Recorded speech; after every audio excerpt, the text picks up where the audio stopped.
Oi pessoal, o tema de hoje é muito legal porque basicamente eu vou falar sobre crianças que têm dificuldades em falar sobre situações e sentimentos difíceis. Isso já aconteceu com você? Porque aqui acontece bastante. Então eu vou explicar por que isso acontece e eu também vou dar dicas e estratégias que normalmente eu uso aqui no meu consultório e que funcionam, certo? Mas antes, deixa eu me apresentar. Meu nome é Valesca Romão, sou psicóloga clínica há 6 anos, tenho um mestrado pela USP em Psicologia do Desenvolvimento. E aqui e lá no Instagram eu dou dicas de atividades terapêuticas que ajudam a alcançar os objetivos mais rapidamente e que melhoram a rotina de atendimento da sua criança. Então vamos lá para o nosso vídeo. Quando uma criança apresenta dificuldade em falar sobre situações desagradáveis, situações difíceis, normalmente a gente parte de dois princípios, tá? O primeiro é, talvez essa criança não tenha repertório para falar ou ela não saiba como falar. Então, é uma criança que você pergunta, que situação aconteceu e quem estava lá, o que aconteceu antes, e ela fala, não sei, não sei. Ela não consegue perceber e descrever as situações que acontecem ao redor. E muito menos entender as situações como cadeias, sabe? Então, por exemplo, a criança pegou o meu brinquedo na hora do intervalo. E aí eu fui lá e bati, enfim, ela não consegue descrever e entender realmente o contexto do que está acontecendo. Essa é a primeira hipótese, a falta de repertório. A segunda hipótese é que talvez nesse ambiente essa criança não foi estimulada de forma adequada, ou mesmo ela pode ter sido punida por relatar esses eventos ou essas situações. Então eu vou dar um exemplo fictício da mesma historinha que eu estava contando antes. Vamos imaginar que essa criança, na hora do intervalo, teve seu brinquedo levado por outra e a outra criança também quebrou o brinquedo. Quando ela chegou em casa e foi relatar isso para os pais, de certa forma, puniram. Por que você deixou um brinquedo tão caro? Por que isso aconteceu? Da próxima vez nunca mais vou comprar nada pra você? Enfim. Então, a gente pode também imaginar que nesse segundo ponto, as crianças, elas, no contexto, podem ser punidas ou a família não estimule esse relato. Então, normalmente, eu analiso esses dois critérios. Um terceiro critério é, a criança está querendo fugir ali no momento da sessão, ela não quer falar sobre isso, ela quer fazer outra coisa, ela está cansada, enfim. Então, você também precisa avaliar isso. Mas, normalmente, esses dois critérios iniciais que eu falei para vocês, que é a falta de repertório ou realmente não ter sido estimulada no ambiente ou mesmo punida, são coisas que são, assim, base para que a criança se comporte dessa forma. Então, guardem essas duas informações. Então, para a criança que tem baixo repertório, ou seja, ela não tem habilidades em descrever ou analisar uma situação ou mesmo relatar, eu normalmente uso as seguintes estratégias. A primeira é a trilha da situação. Vou até mostrar para vocês como que eu faço a aplicação. Normalmente, eu pego essa folhinha e aí eu vou conversando com a criança sobre a situação que aconteceu.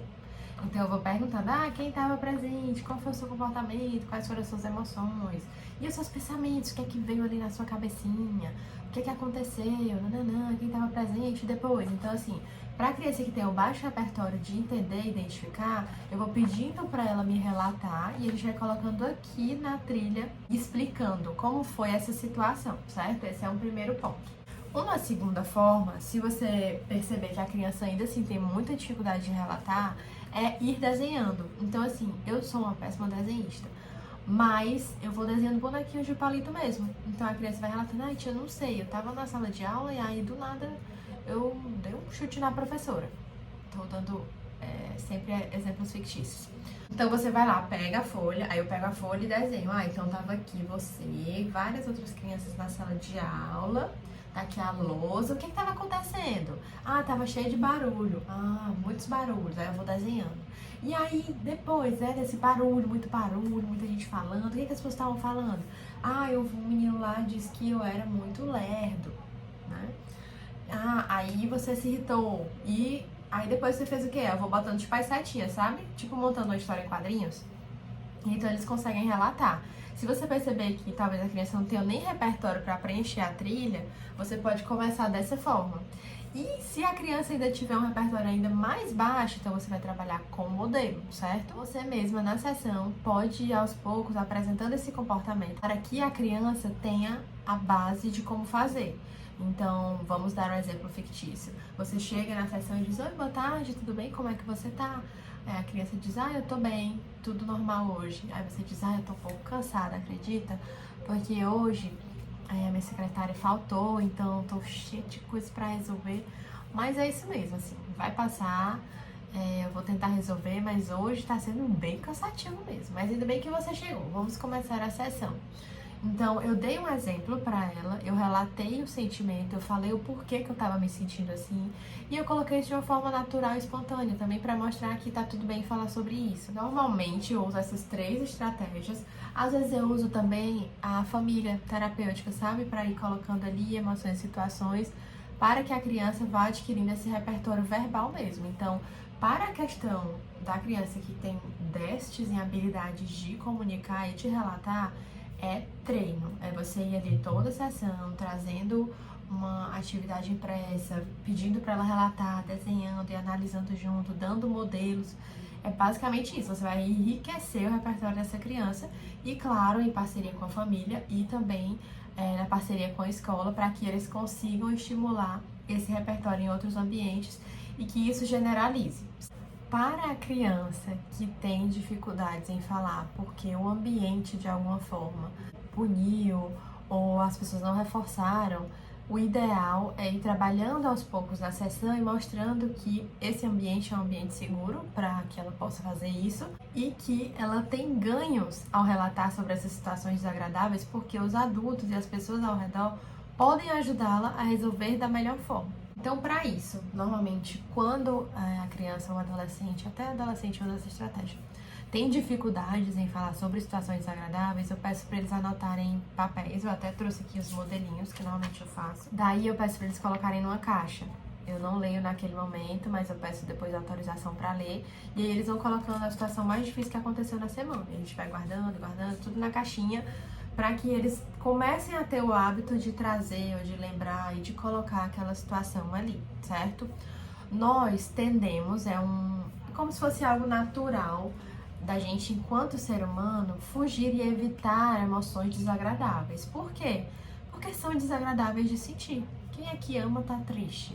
Quem é que sente prazer em sentir muita raiva?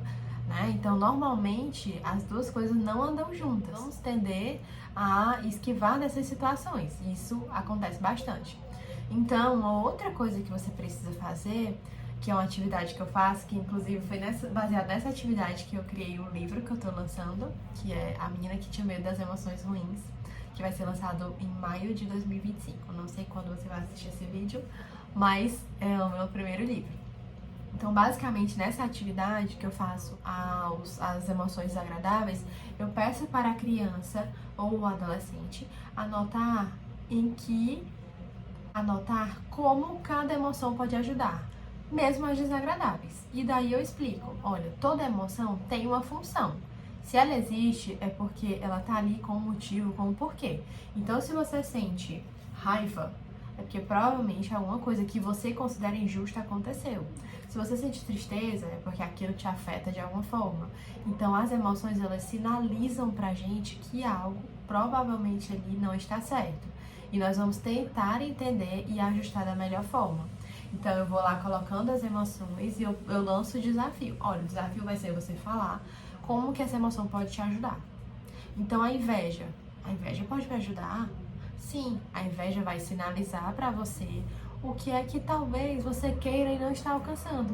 Ah, nossa, aquela criança tem um brinquedo muito legal que eu queria, né? E a criança está sentindo inveja. Isso sinaliza que ter aquele tipo de brinquedo é importante para você. Então, a gente vai ensinar para a criança estratégias para ela se regular e entender que naquele momento talvez ela não possa ter, que ela não possa alcançar, mas que tá tudo bem às vezes desejar aquilo, que é uma coisa que é importante para ela, que é valorosa para ela. Se a gente colocar isso no contexto da adolescência também, é mais ou menos da mesma forma. Então, você pode ir ali nesse segundo exemplo de atividade e explicando para a criança ou adolescente que cada emoção tem uma função. E aí, dependendo da forma como a gente analisar ou entender, nós vamos conseguir conduzir melhor aquela situação. E agora a gente vai para uma terceira atividade que eu faço que é bem bacana, que normalmente eu tento associar com algum jogo ou com alguma atividade, então cai não cai, que é aquele que você vai tirando os bloquinhos, ou algum outro que dê para inserir. mas eu tenho esses cardzinhos aqui, deixa eu botar mais perto, que são várias emoções, né? Emoções também que são mais complexas. Daí eu vou mostrando pra criança, dependendo do jogo, né, que a gente estiver fazendo, e eu peço pra ela falar uma situação que aconteceu de acordo com a emoção. Eu tento começar com as emoções agradáveis, pra assim, já não te fazer isso de cara e pedir um relato difícil, tá? Então, eu normalmente mostro uma emoção agradável, tipo amor, alegria, enfim. E aí eu peço pra relatar e depois eu vou pedindo pra criança falar de outras situações. Então, eu acho que, assim, de forma geral, normalmente, assim, tem várias outras estratégias. Você pode usar cartinhas terapêuticas, outras atividades adaptadas. Você pode pegar, por exemplo, temas que a criança gosta, como, por exemplo, filmes, séries, jogos, e tentar associar. Assim, há uma infinidade de possibilidades, mas o que você precisa fazer é tentar normalizar e naturalizar o relato e, inclusive, reforçar, no sentido de que, tipo, nossa, isso aconteceu.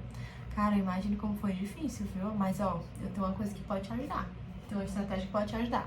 Quando esse amigo fizer de novo, falar isso de novo, a gente pode usar a estratégia XYZ. Então, sobre esse segundo ponto que a gente estava falando, da questão das crianças que têm dificuldade em falar por conta do ambiente, essas atividades funcionam bastante na sessão. Contudo, principalmente em relação a essa segunda modalidade, digamos assim, a família tem que andar muito juntinho ali com você e tem que entender que elas não podem punir a criança ou trazer alguma barreira para essa espécie de relato. Então, vocês vão ter que modelar também o comportamento dos pais, certo? Então, tudo isso vai andar aí alinhado com o ambiente. Até porque, e vocês têm que explicar isso, você precisa explicar isso de uma forma muito clara para a família desde o começo. Olha, a nossa parceria é muito importante. Porque, normalmente, quando a família tende a se engajar, a criança generaliza mais rápido. Agora, se a família agir de uma forma diferente, como eu oriento, ou como a gente tende a ter ganhos aqui na sessão, o que vai acontecer é que a criança vai apresentar um comportamento dentro da sessão e fora dela não. E assim, pra mim, isso não é resolver nada, né? Então vocês precisam trazer também esse relato para perceber que estar engajado no processo é essencial para funcionar. Então é isso, basicamente nós falamos sobre crianças que têm dificuldades em falar sobre situações e emoções, sentimentos desagradáveis, e eu trouxe aqui algumas estratégias e por que isso acontece. Então, acho que com essas informações você pode melhorar a sua prática no seu consultório. Lembrando que é uma questão de tempo, não vai ser no primeiro dia que você levar uma atividade que a criança já vai fazer, vai ser tranquila, vai se abrir. Não é assim que funciona, é um passo de cada vez. Então, tenha paciência também que tudo vai funcionar. Mas eu espero que esse vídeo tenha ajudado. Se tiver ajudado, compartilha também com aquela sua amiga que é psicóloga e está iniciando na clínica e também tem muitas dúvidas como você. Então deixa aqui o seu comentário se você curtiu e se você quer temas específicos de outros vídeos ou outras coisas que você está sentindo dificuldade. Lembrando que lá no meu Insta eu abro caixinha toda semana e as meninas mandam várias dúvidas sobre vários temas e eu vou colocando, respondendo, interagindo. Então fique à vontade para me acompanhar por lá também. Um beijo e até breve!